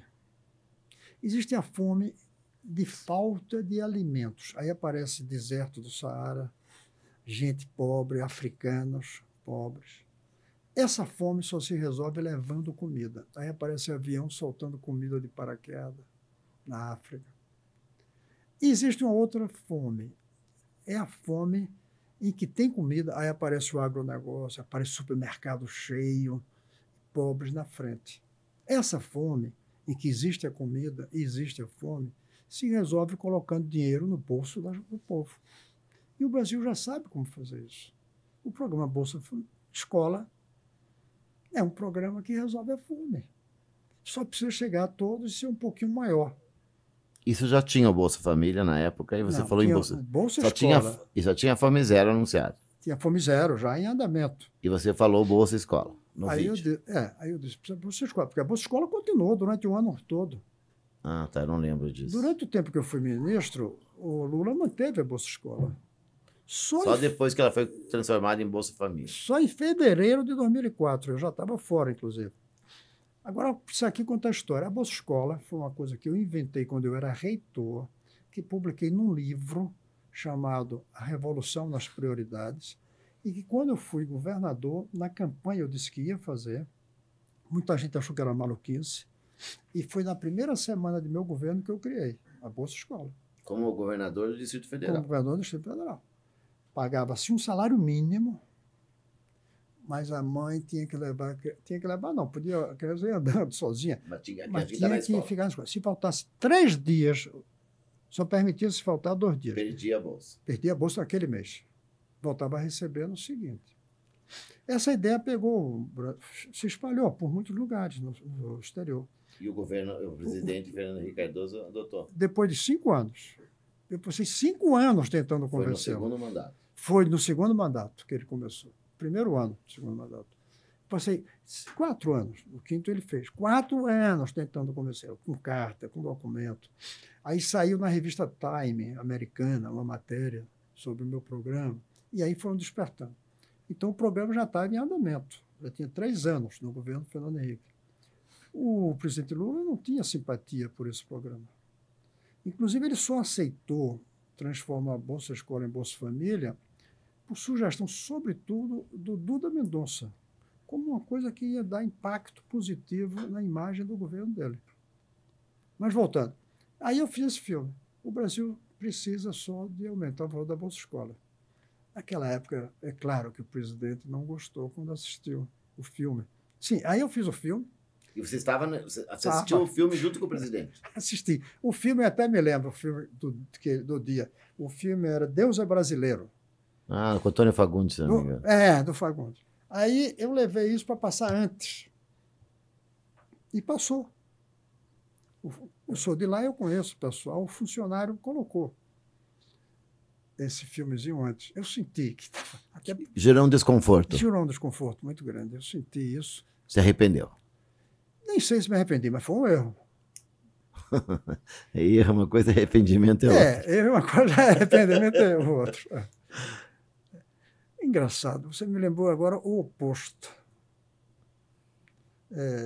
Entre erro e arrependimento. O meu voto pelo impeachment da Dilma é o contrário. Eu acho que foi um erro, mas não me arrependo. Você não se arrepende? Foi um erro no sentido da base que gerou impeachment. Um erro nesse sentido. Não, em mais de um sentido. Foi um erro, primeiro, porque o que eu queria era dizer, olha, esse negócio de ser irresponsável com o dinheiro público, irresponsabilidade fiscal, tem que parar. Chegamos ao ponto de dar um impeachment, porque ela cometeu irresponsabilidade. Todos os outros antes cometeram também. Ela cometeu. Isso aí precisava. Foi um erro por quê? Porque não adiantou nada. Continua se fazendo. E o povo continua aceitando que o dinheiro do governo é elástico. O Fernando Haddad tenta parar isso. Não está conseguindo. Não está conseguindo porque, veja bem, não tem nem apoio do presidente. E é uma cultura, né? Então foi isso. Então foi um erro. E você não se arrepende por causa do governo dela em si? Não, vou dizer. Agora, foi um erro também porque me isolou da minha base. Eu votei com os outros. Na época você foi bastante criticado pela tua base. Criticado porque a esquerda... Criticado não, eu fui agredido. Minhas netas foram agredidas com 9 e 5 anos de idade. Pela tua... Botaram na frente dela. Meu avô é golpista, na casa onde elas moram. No caminho dela para a escola. Eu acho que foi um erro. Se fosse hoje, eu não votaria pelo impeachment da Dilma. Naquele caso ali, foi foi um erro que eu também não me arrependo. Tinha que fazer aquilo mesmo. Mas o Lula, eu estava dizendo, quando ele me telefonou, ele foi muito claro, além de carinhoso, ele disse, eu quero um ministro que se dedique mais ao ensino superior. Categoricamente, assim. Categoricamente. Claro, isso não está gravado. Sim, mas você sabe disso. Não, ele me disse. Ele telefonou, falou comigo em Portugal. Foi uma conversa de quanto tempo? Rápido, 3 minutos, no máximo, talvez. E como que você reagiu a uma conversa dessas? Ficou na hora magoado? Magoado fica, mas você vai dizer, respondeu de alguma maneira ou só disse sim, senhor? Essa pergunta me fez um jornalista logo depois. E eu aqui para nós, eu dei a resposta que eu mantenho até hoje. Uma palavra. Ele disse, eu estou sentindo um grande frustralívio. Frustração. Eu queria ser ministro da Educação, me preparei para isso. Eu queria erradicar o analfabetismo. Eu queria iniciar a revolução. Eu sabia como fazer. E acabou. Isso estava conseguindo. Agora, alívio por quê? Porque eu já estava vendo que não ia conseguir. Que não ia conseguir. Aí vem o que o Cláudio de Moura Castro fala, então. Quer dizer, não pense que você ser ministro que você manda. Não manda. Mesmo tuas ideias sendo boas, é tão difícil. Não manda, sobretudo porque o Ministério é do Ensino Superior. A equipe técnica é mais do Ministério. A equipe técnica, os burocratas, tecnocratas do Ministério, são mais voltados à educação superior? Não, ali tem diversas áreas, né? Cada um tem. Mas quem tem poder é o ensino superior. O reitor entra no gabinete do ministro. O secretário municipal não entra. Um dia desse eu vi uma agenda do ministro em viagem, o atual ministro, no exterior. Não tem uma visita à escola, é tudo a universidade. Então não mudou nada. Depois daquela época continua.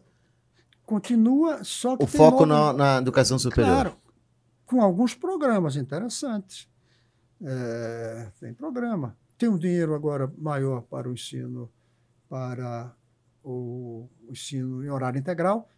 Não vai funcionar. Por que não vai? Porque as prefeituras não têm condições de fazer. No nível que precisa. Vai melhorar um ou outro ali. Então, não mudou. E não é o governo Lula, é o Brasil. O Renato Giannini, naquele livro dele, Pátria Educadora, ele fala muito também de uma experiência, acho que de 4, 5, 6 meses que ele ficou no Ministério, uma dificuldade enorme de chegar à presidência. Ele disse que não tinha acesso a Dilma, na época era a Dilma Rousseff. Isso é verdade? É verdade. É verdade. Eu também não é porque tem ministro que você é ministro que você tem acesso direto ao presidente. O ministro da Educação não é considerado como ministro importante, não. Não tem as portas abertas. É o da economia que tem. É o da economia, o da justiça, nesse momento. Por causa das coisas. Aliás, o Giannini, eu devia ter escutado o Giannini, foi um dos que tentou que eu não votasse pelo impeachment. Ele te procurou. E me mandou um livro. Mandou não, citou um livro que eu já tinha lido quando adolescente, eu até comprei novamente e li, mas em vez de convencer de não votar, terminou me convencendo a votar. É um livro do John Kennedy, o presidente. O Kennedy estudou a vida de, não me lembro quando, uns 7 senadores dos Estados Unidos ao longo da história. E tem um que fez uma votação naquela época que chocou muito, e ele foi uma mudança de lado dele. E aí ele se acabou politicamente. Mas eu disse, e o Giannini quis se alertar nesse sentido. Foi muito gentil, o Giannini. Eu gosto dele. Eu gosto muito dele também. E o livro dele, Pátria Educadora, eu adorei. Ele é uma grande figura, é uma boa figura. Ele esteve conosco no congresso aqui, ano retrasado, aqui em Curitiba, no Novo Mas eu terminei achando que, o contrário, eu fiquei admirando o cara que teve a coragem de fazer isso, aquele senador, o Webster, se eu não me engano. E aí foi outra coisa também, eu acho que foi um gesto meio que antigamente se dizia pequeno burguês. Não sei se você ainda entende esse conceito, que é um pouco individualismo. Eu conduzi toda a minha carreira política com um compromisso radical com a coerência. É difícil você ver um discurso meu desdizendo o anterior. Você pode ver evoluindo, como, por exemplo, quando eu disse que, em vez de subir o número de horas de todas as escolas, pouquinho, era melhor subir muito. Eu te provoquei nisso e você falou. Você até pensou. É uma evolução, mas não que não você... é uma incoerência. Entra em contradições muito grandes. Não é incoerência. Mas, depois dos discursos que eu fiz, criticando a política econômica da presidente Dilma, eu votar... a favor dela, dela, contra o impeachment, no caso? Seria incoerente. Hoje eu acho que eu pagaria o preço da incoerência. Até porque dois jovens tentaram me convencer também, foram os que melhor falaram comigo. Dois do PT. Eu já não era do PT, mas dois do PT disseram: Cristóvão, a saída da Dilma é positiva, não está dando mais. Vai ser votado sim, mas não ponha o seu nome nisso, porque a gente precisa de você. E se você votar, a gente não quer saber de você mais nunca.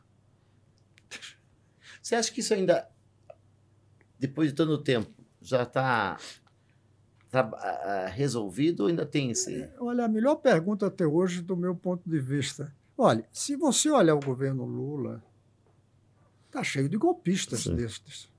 A Tebet votou pelo impeachment. O Temer era a favor do impeachment, se não me engano? O Temer era. E hoje é o vice-presidente. Não. O vice... nós vencemos o tempo. O vice-presidente... Tem que voltar essa pergunta? Venceu o tempo? Pode continuar. Depois ele administra. Vamos caminhar para encerrar, porque senão ele já... Tá Olha, ficamos 100 minutos já. Isso, mas tem que corrigir bem o Temer, porque o Temer não... O Temer era o vice-presidente. Ele queria o impeachment. Não o Temer, o Alckmin. O Vamos Alckmin... cortar essa parte aqui, é o Alckmin, estou falando Temer. O Temer queria... O Alckmin, que é o atual vice-presidente, o Alckmin, na época, não sei qual Alckmin era, mas o Alckmin era a favor do impeachment. Radical, Alckmin. Quer dizer, quando o Lula convida entre aspas, golpista, para ser candidato a vice, de certa maneira, há uma anistia, há um perdão, não há mais consideração. Eu acho, respondendo a sua pergunta, que essa anistia não chegou para mim. É isso que eu queria perguntar. Chegou para alguns políticos em função de interesses. Eu vou lhe dizer. O Alckmin eu nunca fui defensor do impeachment. Eu votei do impeachment. O Alckmin era radical. Marina defendia o impeachment. Muito. Não votou também. Mas a Tebet era senadora. Mas se ela votasse, ela votaria pelo impeachment. Claro. Como o Alckmin votaria pelo impeachment. Ela votaria, sem dúvida. Ela defendeu. E hoje é ministra do governo. Mas a Tebet votou. E é ministra. A Tebet. Sim, a Tebet, na época, era senadora. A Marta Suplicy era senadora, votou. E agora é candidata a vice, apoiada pelo Lula em São Paulo. E é do PT, ela voltou ao PT. Ou seja, houve uma anistia. Houve.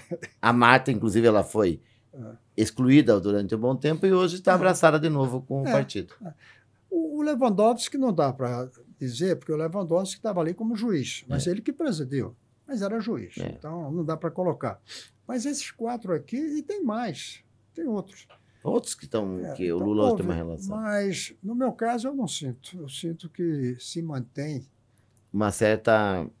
um certo distanciamento em função disso. Em função disso. Não tem outro. Eu fui um cara coerente em tudo, eu fui um cara progressista em tudo. Isso é discurso progressista, um discurso de esquerda, centro-esquerda, esquerda. Não só isso. A Bolsa Família nasceu num programa meu, que é a Bolsa Escola. O Lula lançou agora um programa chamado Pé de Meia. É assim que chama? Do ensino médio, Pé de Meia. Foi meu programa. Chamava-se Poupança Escola. Eu criei esse programa. Está no meu livro, esse que eu disse que eu fiz quando era reitor ainda. Eu implantei no meu governo. Agora, qual é a diferença? É que o meu tem a palavra escola. O Lula tira. Uma coisa é uma mãe receber um dinheiro chamado Bolsa Escola. Ela pensa, eu recebo esse dinheiro porque o meu filho vai para a escola. Está na escola. A outra é Bolsa Família. Ela pensa, eu recebo esse dinheiro porque minha família é pobre. Do ponto de vista da generosidade, pode até ser melhor esse, mas da eficiência até conceitual, né? Conceitual. Agora, outra vez, chamava-se Poupança Escola. Você recebia todo fim do ano um dinheiro... Porque o filho está na escola. Não, porque passou de ano. Era o mérito, aprovação mesmo. E só recebia o dinheiro se concluísse o ensino médio. Se fizesse o primeiro ano, passava, recebia. Segundo ano, passava, recebia. Se no terceiro ano abandonasse a escola, perdia os 200. Entendeu? Agora o Lula fez, parece que vai ser assim ainda. Não, e tem uma vantagem, o dele tem uma coisa melhor. Além dessa poupança, vai receber um dinheirinho por mês também. Sim, para o gasto básico. Então, essa está melhor do que o meu. Então, voltando, não só eu fui progressista coerente, como eu fiz coisas. Os 2 programas desse governo saíram A base da minha da tua cabeça. E do meu governo. Você tem orgulho disso? Tenho, claro que eu tenho. A tua vaidade mexe com a vaidade da gente. Eu fui o primeiro governador do PT. Isso marcou o PT. O PT não tinha. Claro que, junto comigo, se elegeu outro, do Espírito Santo, o Victor Boas. O Victor Boas se elegeu. Mas eu fui, então ele e eu.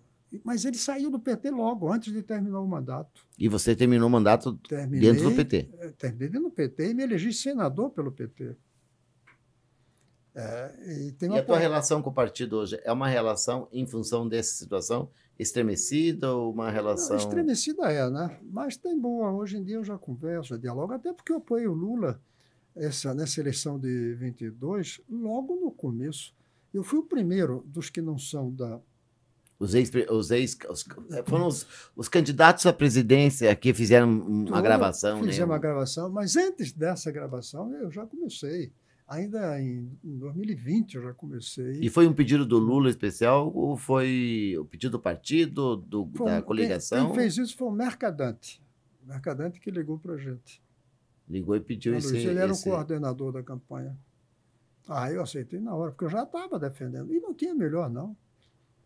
E do jeito que está indo aí, eu não sei como vai ser 26. Eu tenho falado muito, Renato, das dívidas da democracia. A democracia tem dívida com o Brasil. Não reduziu o analfabetismo. Não é o Lula, não. A democracia inteira, 40 anos. Não, a pobreza persiste, a concentração de renda está igual. A democracia criou o auxílio, que é a Bolsa Família. Mas isso não diminui a concentração de renda. Então, um pouquinho.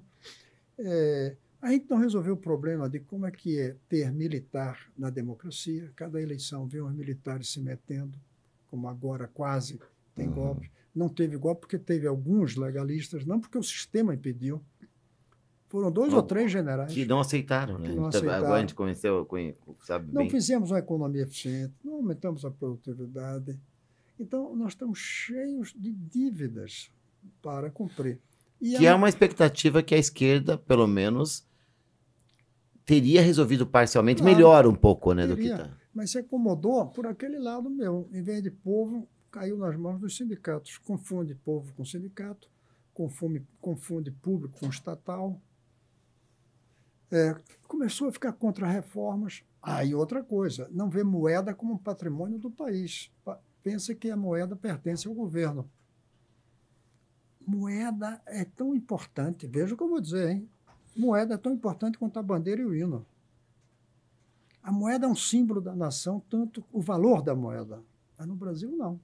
Você sabia que o Brasil é o país que mais mudou de moeda ao longo do século XX? Desde sempre, eu acho. Só paramos agora com o Plano Real, que foi um sucesso, né? Foram 7 moedas de 45 a 94.